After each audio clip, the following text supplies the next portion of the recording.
Buenos días, mi nombre es María Alvarado, estudiante de la Universidad Fermín Toro en la carrera de Derecho. Voy a estar desarrollando el tema de la evolución histórica del trabajo y del derecho laboral, en la materia Derecho Laboral y Seguridad Social.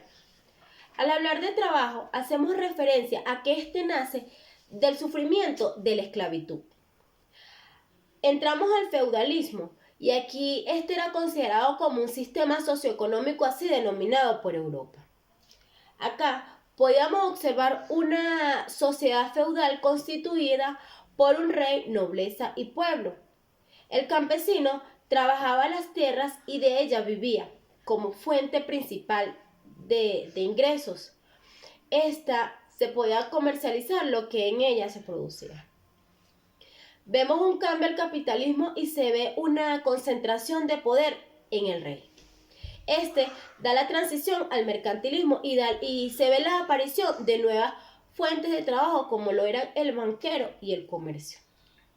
Esto se realiza con el fin de generar mayor riquezas y así generar mayor aumento en cuanto al cobro de los impuestos fiscales.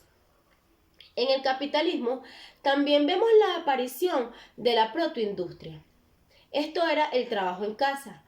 Luego de que el campesino realizaba el trabajo en las tierras, éste llegaba a realizar trabajo en casa. Esto era remunerado de menor manera, ya que se veía como una ayuda al campesino. Al igual, vemos la aparición o se ve que ya se podía privatizar, cercar y dividir las tierras. El campesino que no contara con los recursos para obtener dicha tierra sencillamente se quedaba sin nada. Es aquí donde vemos el proletariado, que era la persona que quedaba asignada y solamente contaba con la voluntad y fuerza de seguir trabajando. El campesino sale a las ciudades a seguir produciendo. Es aquí donde vemos la revolución industrial o el efecto que causa en cuanto a lo social. Podemos ver que se generaban largas jornadas laborales hasta 18 horas. Acá eran contratados niños, mujeres y hombres. La mujer no era remunerada de igual manera que el hombre. Al igual vemos cambios en cuanto a lo de industria, es que se generan las maquinarias, comienzan a generar cambios y esta sustituye la mano de obra del hombre. En la revolución industrial, la reina primera Isabela dicta la primera ley de pobres, ya que se estaba viendo un fenómeno de pobreza de mayor impacto y esta la realiza con la finalidad de que el empleador contratara aprendices para enseñar un oficio y así combatir un poco la pobreza que se estaba presentando. Esto es cuando hablamos del continente europeo.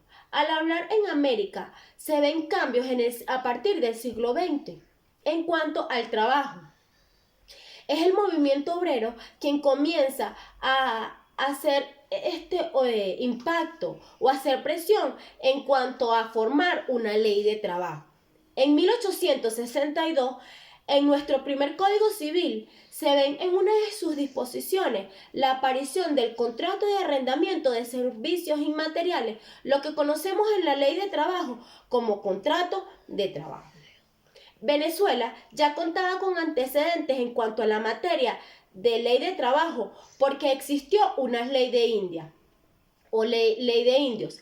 Esta era una compilación de cartas, cédulas y preceptos en cuanto al tema laboral. Estas leyes favorecieron mucho a los indios. Una de ellas era que el indio menor de edad no podía trabajar, que ya el indio no era obligado a realizar fuertes trabajos en cuanto a trabajos de carga.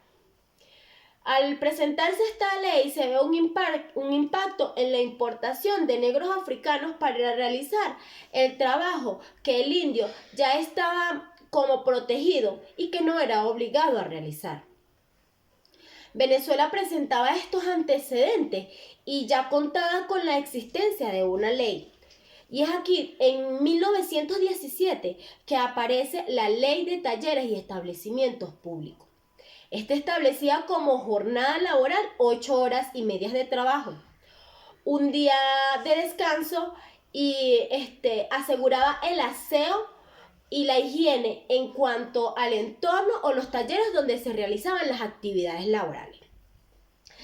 En 1919 se firma el Tratado de Versalles después de la Primera Guerra Mundial.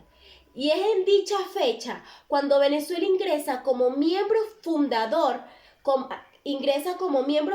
de la Organización Internacional del Trabajo. Esta hacía presión para la aparición de una ley que contara con los lineamientos internacionales que ésta quería disponer para el país. Es en 1928 por el presidente Juan Vicente Gómez que establece una ley. En ella disponía que el pago de indemnización en caso de un accidente laboral. Esta ley se declaró ley muerta, ya que no existía un tribunal o un ente competente que hiciera que la ley fuera eficaz en aquella época. Es después de la muerte del presidente que en 1936 aparece una ley que tenía lineamientos o tenía preceptos colectivos, ya que la anterior no contaba con dichos derechos. En esta se podía ver el derecho a la huelga. Esta ley, la de 1936, tuvo mayor vigencia. Es derogada por la ley de 1991, ya que se buscaba una ley que tuviera mayor rango o una ley que se encontrara con mayor rango o denominada orgánica, como lo establece nuestra pirámide. 1991 a 1997 aparece la Ley Orgánica del Trabajo. Esta fue objeto de cambio por la Constitución de 1999 en una de sus disposiciones transitorias cuarta, numeral 2. Es hasta el 2012 esta es reformada por la del 2012, promulgada por el presidente de la República, Hugo Rafael Chávez Fría, como decreto de rango, valor y fuerza de la Ley Orgánica de Trabajo de los Trabajadores y Trabajadoras, una ley habilitante actualmente. Gracias.